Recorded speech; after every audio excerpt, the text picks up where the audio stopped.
hi hello నమస్కారం నేను మీ దివ్య మా ఛానల్ ని ఇప్పటిదాకా సబ్స్క్రైబ్ చేసుకోకపోతే ఇప్పుడే సబ్స్క్రైబ్ చేసుకోండి లైక్ చేయండి షేర్ చేయండి థాంక్యూ అండి అష్టదిక్పాలకులు అంటే అష్టదిక్కుల్ని పాలించే దేవతలు ఇంద్రుడు అగ్ని యముడు నిరుతి వర్ణుడు వాయువు కుబేరుడు మరియు ఈశ్వరుడు ప్రతిరోజు వీరికి నమస్కారం చేస్తే చాలా మంచిదని పురాణాలు చెప్తున్నాయి నమస్కారం మన సంస్కారం కదండి తూర్పు దిక్కుకు నమస్కరిస్తే మన తల్లిదండ్రులకు నమస్కరించినట్లే తల్లిదండ్రుల రుణం ఎప్పటికీ తీర్చుకోలేం కదా పశ్చిమ దిక్కుకు నమస్కరిస్తే భార్యాభర్తల బిడ్డల ప్రేమ గుర్తు కుటుంబ శ్రేయస్సుకు చాలా మంచిది ఉత్తర దిక్కుకు నమస్కారం చేస్తే బంధుమిత్రుల ఆదరణకు గౌరవాన్ని ఇవ్వడం బంధుమిత్రులను ఎప్పుడుకు దూరం కారు దక్షిణకు నమస్కరిస్తే గురువులను నమస్కరించినట్లే గురువులను గౌరవించాలి గురువు చీకటిని పోగొట్టి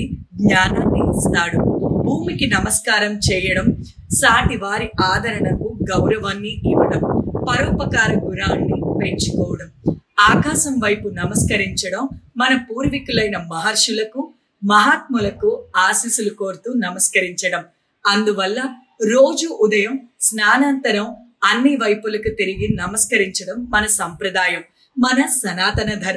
సనాతన ధర్మాన్ని కాపాడుకుందాం మరో విషయం అండి సూర్యుడు నమస్కార ప్రియుడు కేవలం 5 నిమిషాలు నమస్కరిస్తే చాలు శరీరం మనసు ఉత్తేజం అవుతాయని పెద్దలు చెప్తూ ఉంటారు సూర్యుడు ఉదయించగానే తూర్పు దిక్కుకు ఎదురుగా నిలబడి సూర్య నమస్కారం చేయాలి సనాతన భారతీయ సంస్కృతిలో సూర్య నమస్కారంతోనే రోజు ప్రారంభం చేసుకునేవారు మన పెద్దలు కొన్ని కట్టుబాట్లు పెట్టారు ఈ రోజుల్లో మనం పెద్దగా పాటించకపోవట్లేదు కానీ వారసత్వంగా వస్తున్న పద్ధతులను పాటించడం అలవాటు చేసుకుంటే మంచిది థాంక్యూ మీ దివ్య రవి రిపోర్ట్స్